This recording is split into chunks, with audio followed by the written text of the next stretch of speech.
এই বিশ্বকাপ ফুটবলে একটা আশ্চর্য কাণ্ড রচিত হলো।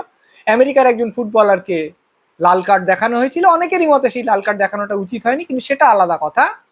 এইবারে আমেরিকার রাষ্ট্রপতি ফিফার নেতাকে ফোন করে বললেন, এটা কি ব্যাপার, ওরা লাল কার্ড দেখে না, আমি দেখেছি ওটা ফাউল নয়। মানে তিনি ফুটবল বোদ্ধাও হয়ে গেছেন, এবং এই লাল কার্ড ফিরিয়ে নাও, মানে সমস্ত নিয়ম লঙ্ঘন করো, কারণ আমি গুন্ডা, আমি তোমাকে বলছি এটা করতে হবে।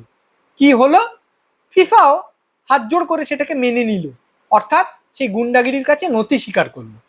এবং তারপরে যখন খেলা হলো আমেরিকা আর বেলজিয়ামের, খেলাটা যেন হলো গুন্ডাগিরি বিরুদ্ধে ভদ্রতার।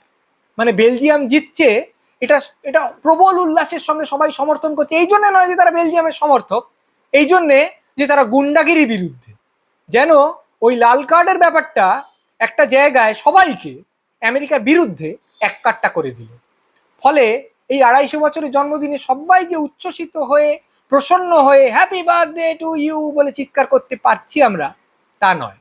তবে আমরা নিশ্চিত এই সমস্ত প্রবণতা থেকে আমেরিকা নিশ্চয়ই বেরিয়ে চলে আসবে, এবং অন্যান্য লোকের আমেরিকা সম্পর্কে যে ধারণা, তার থেকেও তারা নিজেদের বের করে আনতে পারবে।